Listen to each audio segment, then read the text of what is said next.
Hey guys, welcome. I'm Catherine and this is Little Bits of Heaven Homestead. This is week 4 of Prepping 101. We are again concentrating on our short to midterm food supplies. This is not our zombie apocalypse prepper pantry. This is continuity of comfort prepping.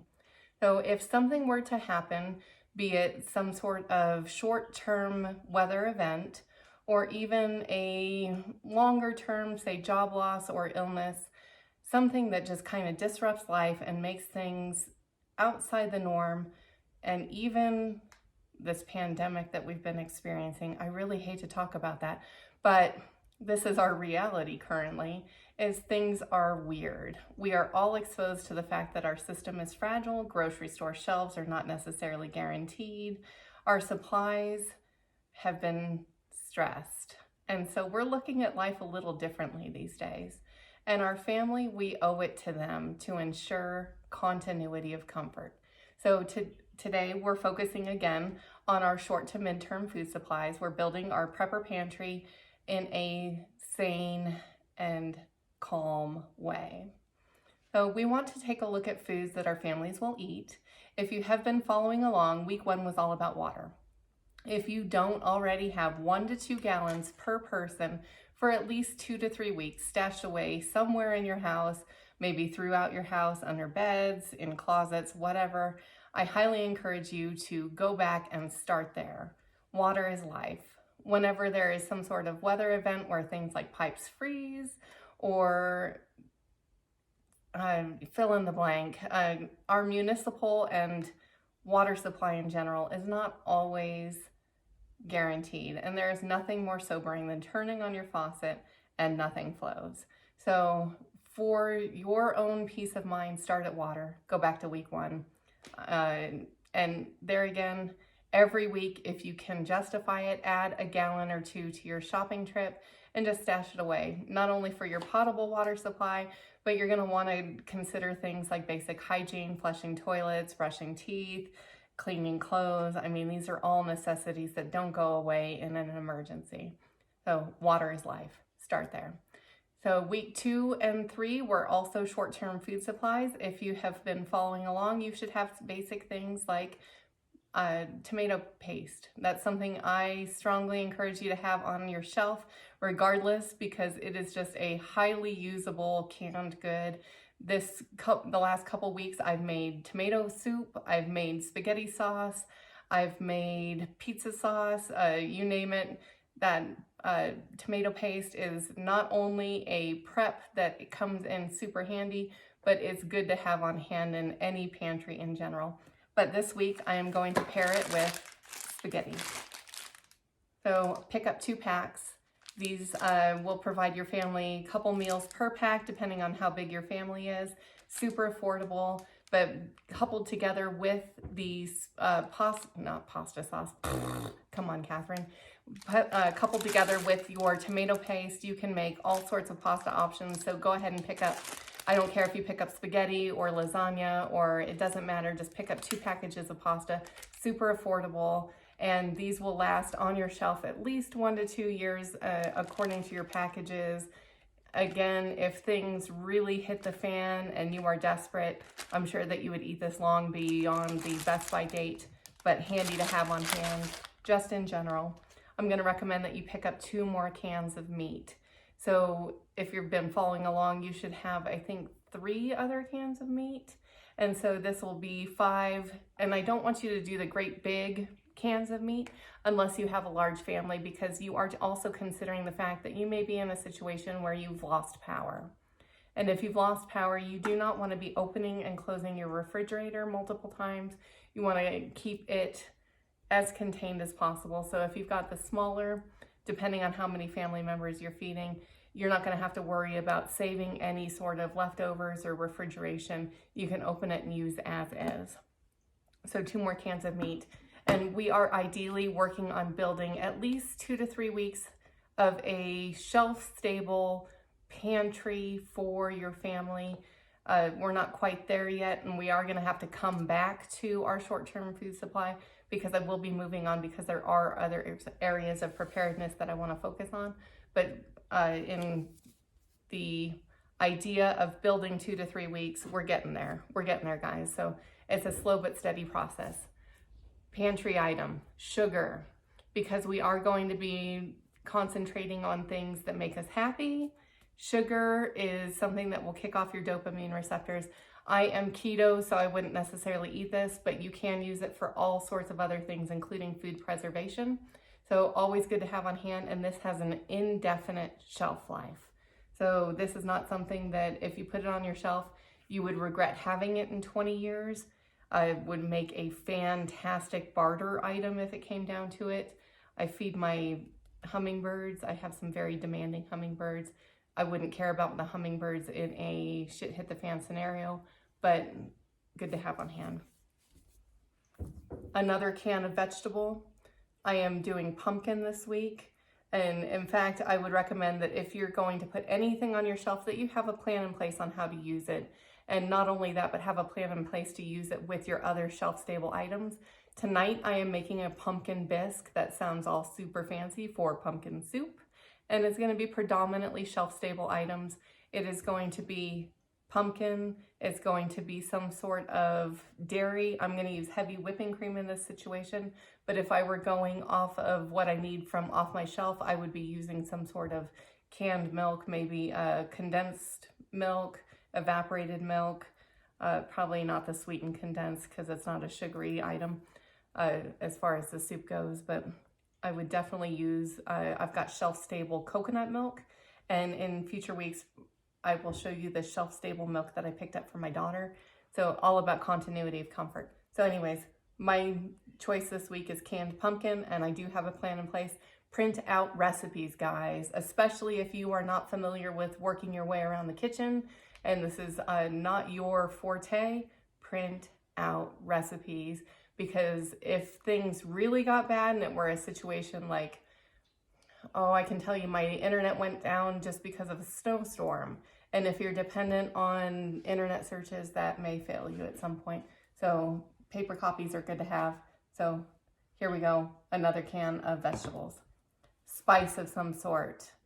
These are inexpensive and worth their weight in gold. If you are cooking and not using spices, you are not doing justice to your palate or your family's palate. Pick up something. So I think this was $1. All of this, again, falls within our budget of $10 to $15-ish a week. I'm not asking you guys to invest thousands of dollars or millions of dollars in food preparedness that you may not ever use. Again, this is also a hedge against inflation. This, I'll show you, hold on. This is my spice cabinet that I use, and I buy in bulk. So depending on what you're doing, this is like $1. I think this is like $8. It really depends on how heavily you are investing on your shelf, how much you cook. I assume if you're a regular chef that I don't need to tell you stuff like this, but for those of you new to the kitchen, these are different options. Continuity of comfort, coffee. Holy cow, sometimes you need a pick-me-up. This will last for potentially years if you keep it in your freezer. If we're in a grid down scenario and it's long term, we got bigger problems, but coffee is a godsend. I would put away some of my weekly budget to have an extra coffee or two in my freezer just because my family would thank me if I'm not murdering them. But this is one that makes mom happy, so worth the money. Continuity of comfort. Candy, hard candy specifically. This is good. You'll see mine's sugar-free because I am keto. And not that I think that I would be religious to a keto diet if things really got bad, but it's nice to put things away that work within your way of eating that won't make you feel like trash. So this was a good one for me. I also bought a secondary bag to divide up for my get-home bags. I'll put get-home bags on a future episode of Prepping 101 because that's also important. But yeah, so this makes my kid happy, makes me happy. If you are in a scenario where you've lost power for a day or 2 or 3, like many have experienced recently, it's nice to have a little pick-me-up. Again, this is all about keeping the dopamine receptors firing and happy. so that you are not depressed, because not only is a situation where things are stressful, that sucks in general, but if you make it harder on yourself and don't provide ways to make the brain happy, you're just combating something that's easily preventable with just a couple dollars that can sit on your shelf. If you ignore it, this will be good for years down the road and will provide you a little happiness. So that is it as far as food. I do want to recommend a tool. This sounds kind of crazy. I don't have a lot of appliances. I don't have a electric can opener. I don't have coffee makers. I don't have a microwave. So this is common sense. To me, I have a manual can opener. As I'm recommending all these canned goods, nothing is worse than counting on your canned goods and not having a way to access them. So if you don't already have a can opener, buy one, put it in your junk drawer that's already hard to open. If you already have one, buy a second one and invest some decent money in it, because if you go to the dollar store and buy junk and you're depending on junk to save your life, you may be really sorry.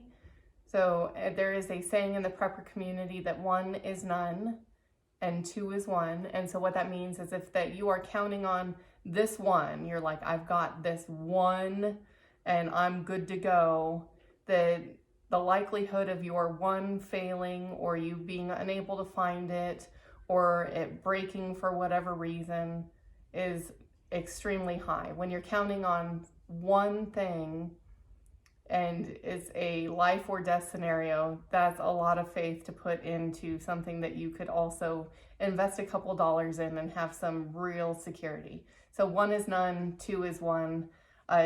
Backups to your backups, plan A, B, and C is always recommended in the prepper community.